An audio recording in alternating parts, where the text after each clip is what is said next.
now that you've integrated your skip button, let me show you how I approached it.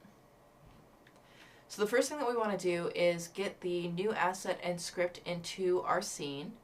So our artists have provided us with the animations for our chomper skip button, and then our programmers have given us the level load script. In addition to adding the skip functionality to the button itself, we should also add it to the cutscene, so once it's complete, it'll load the same level. So let's start by bringing our new UI into our existing Sprites UI folder. Just drag that in there. And let's create a scripts folder.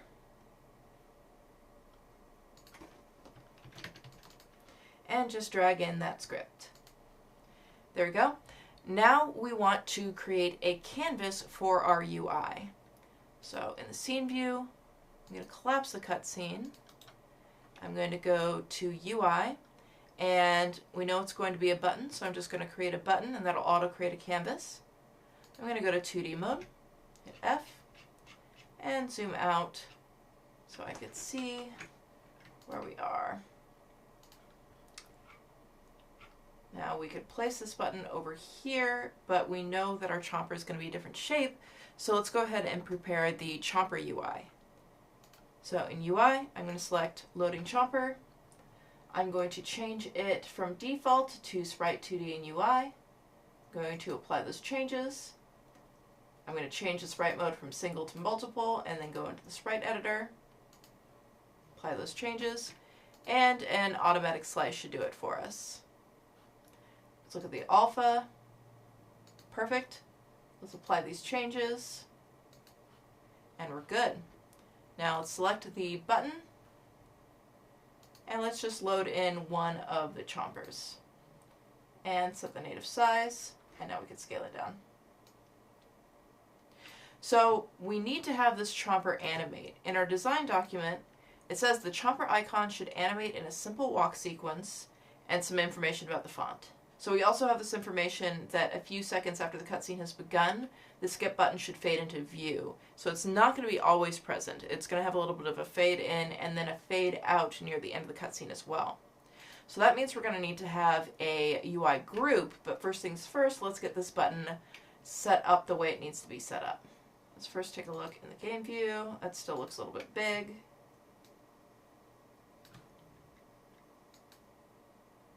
That looks closer. Let's go ahead and get that anchor in the right position. And then let's bring it more towards the corner. That looks pretty good. Now that text is just standard Unity text. That isn't going to do for us. So I'm going to get rid of that, and I'm going to bring in Text Mesh Pro from the asset store.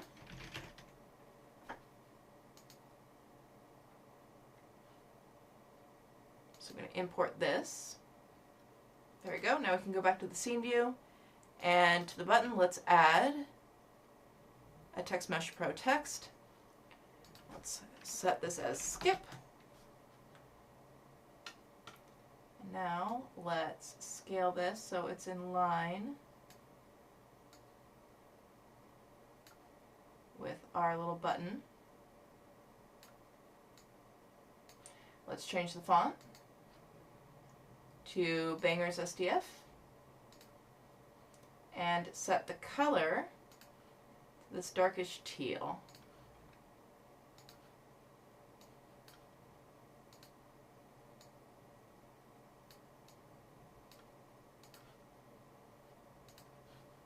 Great. So our button layout is set, but now we got to take care of the animation. So with the button itself, I'm going to change the transition from color tint to animation. Now I'm going to set auto generate animation, and I'm going to create an animations folder.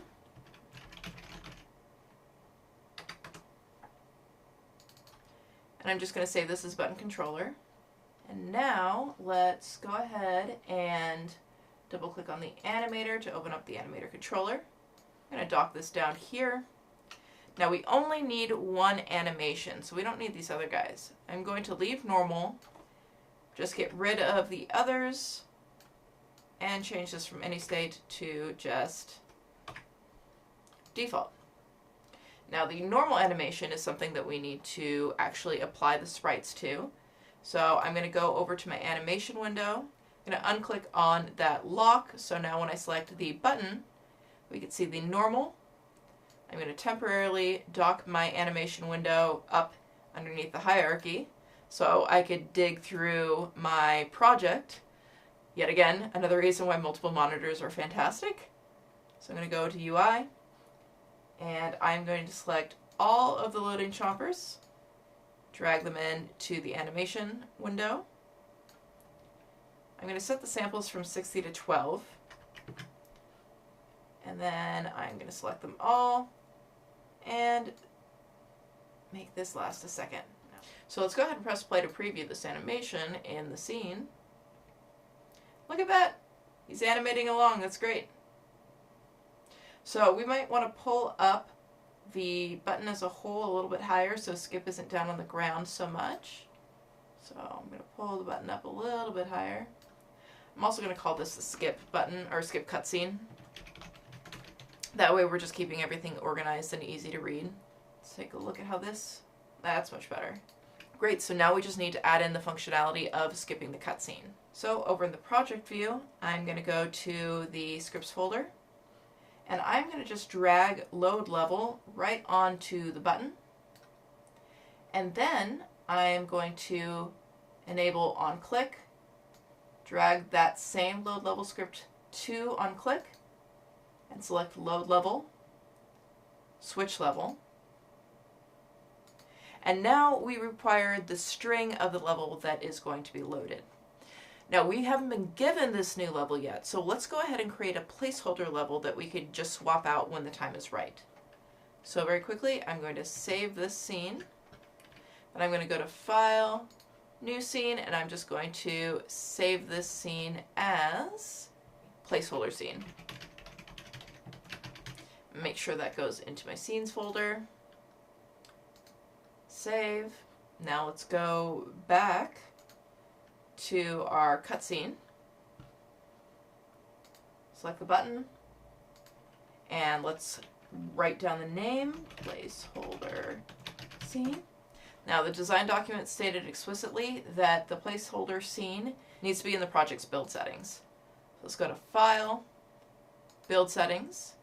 Let's add the open scene and then the placeholder scene. There we go, they're in. Let's give this a test. Let's press the button, and the new scene is loaded. That's perfect. So the button now functions the way that it's supposed to. You can see it going there. The last step is to have it fade in after the cutscene has started and then fade out right before the cutscene ends.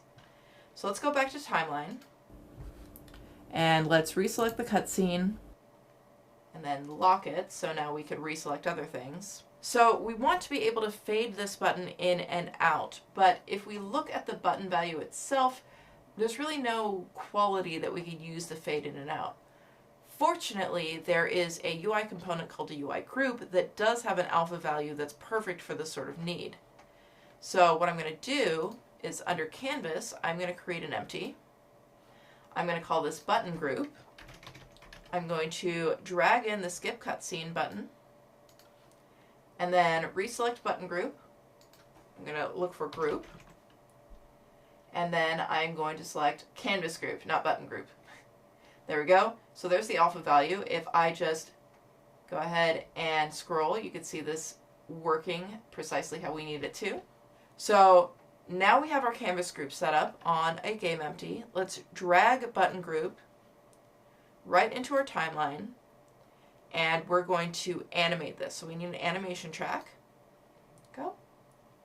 Now we're going to go into our game view so we can see everything.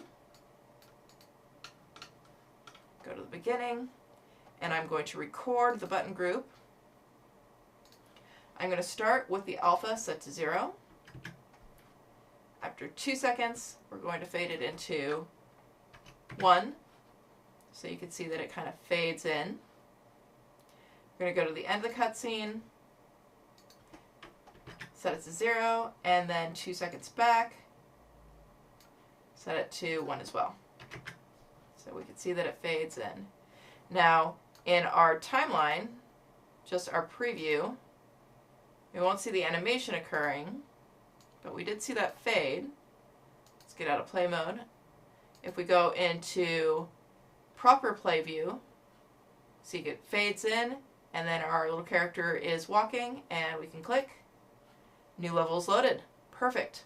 As a final touch, let's go ahead and have our cutscene load the next level when it is complete. So I'm going to reselect the cutscene, relock it. I'm going to go to the end of my cutscene. Now, timeline doesn't currently have any events, but we can get around that by animating an object, and then in those animations we could add events. So I'm going to animate shot 7 because it already has that animation applied to it. So I'm just going to dig into that animation, so this guy right here. And right here at the very end, I'm going to add an event. But to do that, first we need to add that script to shot 7. So I'm going to go back into cutscene, select shot 7, and I'm just going to grab that script really quickly and apply it, like so. Now back in the animation window, I'm making sure that I have shot 7 selected. I'm going to add an event, and then I'm going to click on the function dropdown, and because I have that script applied to this camera, I have access to switch level, and the string is going to be the name of that other scene. So I'm going to look at the scene really quickly. So, placeholder scene. Scripts like this don't work in previewing and timeline, so we have to go through and actually just press play and give it a shot. So as tempting as it is, this time we're not going to press our little button. So our cutscene is going on.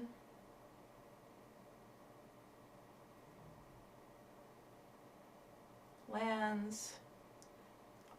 Alright, so now we're in shot 7. So it's going to pan up, and next level loads.